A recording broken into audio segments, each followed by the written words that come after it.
प्रिय विद्यार्थियों, आज हम लोग प्रगतिवाद पर चर्चा करेंगे। प्रगति शब्द का अर्थ आगे बढ़ना है, किंतु हिंदी में प्रगतिवादी शब्द का प्रयोग इस अर्थ में नहीं होता। जो विचारधारा राजनीति क्षेत्र में साम्यवाद या मार्क्सवाद कहलाती है, वही साहित्य क्षेत्र में प्रगतिवाद के नाम से जानी जाती है।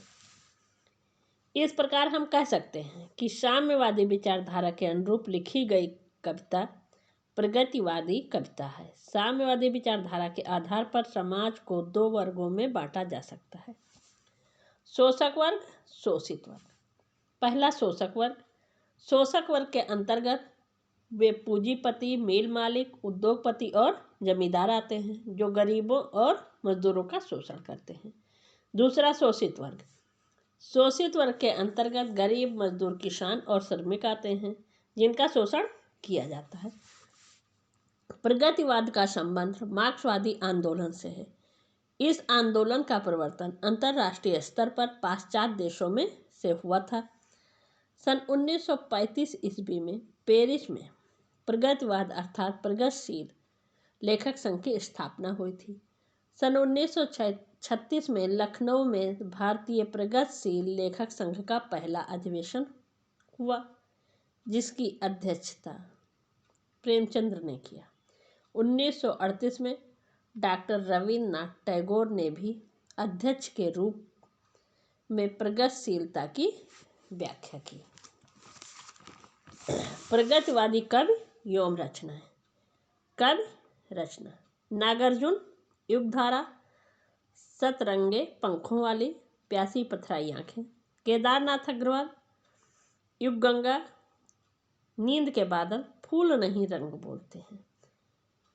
शिवमंगल सिंह सुमन, जीवन के गान, एशिया जाग उठा है, मिट्टी की बारात, त्रिलोचन, धरती, मैं उस जनपद का कवि हूँ, रागे राघव, अजय खड़हर, मेधावी, पंचाली, राह के दीपक, रामविलास शर्मा, रूप तरंग, श्रम का सूरज। विशेषताएं: सर्वहारा वर्ग के प्रति सहानुभूति। प्रगतिवादी का निर्धन, ग्रामीण एवं शोषित दलितों के प्रति सहानुभूति प्रकट करता है। इसके साथ ही वह शोषकों के प्रति घृणा, व्यंग्य एवं वितृष्णा व्यक्त करते हैं। कहते हैं, आज अमीरों की हवेली, होगी गरीबों की पाठशाला। दूसरा, वर्ग विहीन समाज की स्थापना। वे कवि जात पात का भेदभाव मिटाकर सबको समानता का अवसर देना चाहते हैं। आर्थिक एवं सामाजिक समानता ही स्वस्थ समाज की संरचना का आधार बनेगी तथा इसी से मानवतावाद को प्रोत्साहन मिलेगा। सर्वदेश सर्वकाल वर्ग जात धर्म जाल, हिल मिल सब हूँ विशाल, एक हृदय अगणित स्वर। क्रांति की भावना।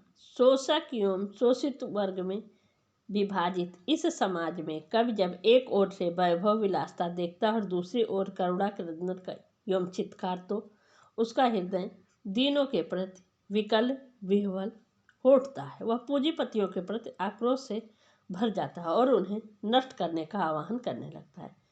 श्वानों को मिलता दूध भात, भूखे बालक चिल्लाते हैं, माँ की गोदी से चिपक ठिठुर जाड़े की रात बिताते हैं।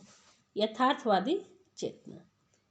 इस कविता में सामाजिक यथार्थ को मुख्य आधार बनाया गया है। सामायिक संघर्षपूर्ण जीवन के प्रति सजगता एवं विषमतापूर्ण जगत की यथार्थ समस्याओं को वाणी देना इसका मूल उद्देश्य है। जब बाप मरा तब ये पाया, भूखे किसान के बेटे ने, घर का मलबा टूटी खटिया, कुछ हाथ भूम वो भी परती। लाल रूस का गुणगान। इस कविता में रूस की साम्यवादी शासन व्यवस्था की प्रशंसा की गई है तथा उसका विरोध करने वाले को मानवता का शत्रु माना गया है। श्रमिकों एवं किसानों का पक्षधर होने के नाते ये कवि उसे अपना आत्मीय मानते हैं। लाल रूस है ढाल साथियों, सब मजदूर किसानों का, वहाँ राज्य है पंचायत का, वहाँ नहीं है बेकारी। बौद्धिकता एवं व्यंग। इस कविता में आधुनिक युग की बौद्धिक दृष्टि मिलती है तथा जनजीवन की विविध समस्याओं को लेकर वह देश के कर्णधारों पर कठोर व्यंग भी करते हैं। वतन बेचकर पंडित नेहरू फूले नहीं समाते हैं, बेशर्मी की हद है फिर भी बातें बड़ी बनाते हैं। रूढ़ियों का विरोध। इन कवियों ने सामाजिक रूढ़ियों के प्रति विद्रोह का स्वर ऊंचा किया है। सड़ी गली मान्यताओं को चुनौती देकर जीवन के प्रति युगानुकूल परिवर्तन की मांग उठाई है। पढ़े लिखे हुए शुभ दो विवाह, हंसता था मन में बड़ी चाह, खंडित करने को भाग्यंक देखा भविष्य के प्रत्याशा। शिल्पगत विशेषताएं। प्रगतवाद में काव्य को उपयोगी कला के रूप में स्वीकार किया तथा उसे साम्यवादी विचारधारा के प्रकाशन का माध्यम बनाया गया है। भाषा सामान्य बोलचाल की बोधगम्य एवं जनभाषा है। शैली सपाट सरल है। समर शेष है जनगंगा को खुलकर लहराने दो, शिखरों को डूबने और मुकुटों को बहचाने दो। प्रयोगवाद। प्रयोगवाद सन 1943 में अज्ञे के नेतृत्व में हिंदी कविता के क्षेत्र में एक नए आंदोलन का प्रवर्तन हुआ, जिसे अब तक विभिन्न संज्ञाएं दी गई हैं। प्रयोगवाद, परिपदवाद तथा नई कविता आदि। परिभाषा। प्रारंभ में जबकि कवियों का दृष्टिकोण यह लक्ष्य स्पष्ट नहीं था, नूतनता की खोज के लिए केवल प्रयोग की घोषणा की गई थी, जिसे प्रयोगवाद के नाम से जाना गया। सन 1943 ईस्वी में प्रयोगवादी कविता के प्रवर्तक सच्चिदानंद हीरानंद वासयन अज्ञे के संपादक तत्व में विभिन्न कवियों की कविताओं का संग्रह तार सप्तक प्रकाशित हुआ। प्रथम तार सप्तक के कवि सन 1943 अज्ञे, मुक्तिबोध, नेमिचंद्र जैन, भारत भूषण अग्रवाल, प्रभाकर माचवे, गिरजा कुमार माथुर, रामविलास शर्मा।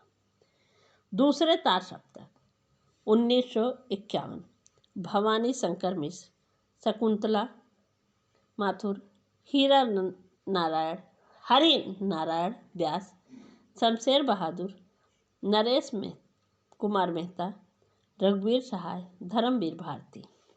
तीसरा तार सप्तक 1959 प्रयाग नारायण त्रिपाठी, कीर्ति चौधरी, मदन वासयन, केदारनाथ सिंह, कुंवर नारायण, विजय देव नारायण शाही, सर्वेश्वर दयाल शर्मा।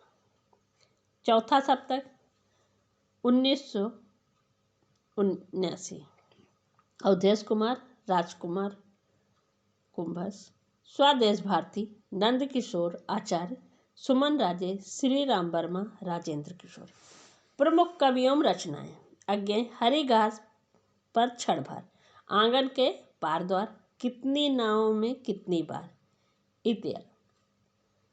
गजानंद माधव मुक्तिबोध, चांद का मुंह टेढ़ा है, भूरी भूरी खाक धूल, विपात्र, सतह से उठता आदमी, गिरजा कुमार माथुर, नाश और निर्माण, धूप के धान, छाया मत छूना, पृथ्वी कलम, भवानी प्रसाद मिश्र, सतपुंडा का जंगल, गीत फरोश, सन्नाटा, गांधी पंचसती, कालजयी, धर्मवीर भारती, अंधायुग, कनुप्रिया, ठंडा लोहा, नरेश मेहता, बनपांखी, सुनो, बोलने दो चीड़ को, शमशेर बहादुर सिंह, काल तुझसे होड़ मेरी, उदिता।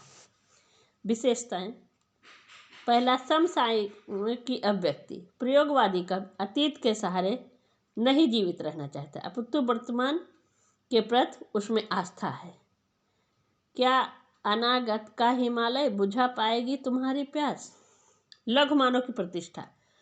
आम आदमी के दुख दर्द भूख प्यास के चित्रण का यह प्रयास प्रगतवादी में भी पाया जाता है और प्रयोगवादी कवि ने भी उनकी असहाय एवं दयनीय स्थिति का चित्रण किया है। जीवन के थाली में पनपी है कल्पलता मानव विवेक की। आस्था अनास्था का मिश्रित स्वर। प्रयोगवादी कब अपने को विषम परिस्थितियों के आगे विवश पाता है, वहाँ तो उसमें निराशा एवं अनास्था का स्वर फूट पड़ता है। हर अलौकिक रूप पृथ्वी पर बिगाड़ता ही रहा, एक धब्बा हर उजाले पर सदा पड़ता रहा। लोको उन्मुखता। नई कविता में लोक जीवन का सच्चा एवं मार्मिक चित्र दिखाई देता है। उसमें आंचलिकता के प्रति भी लगाव है।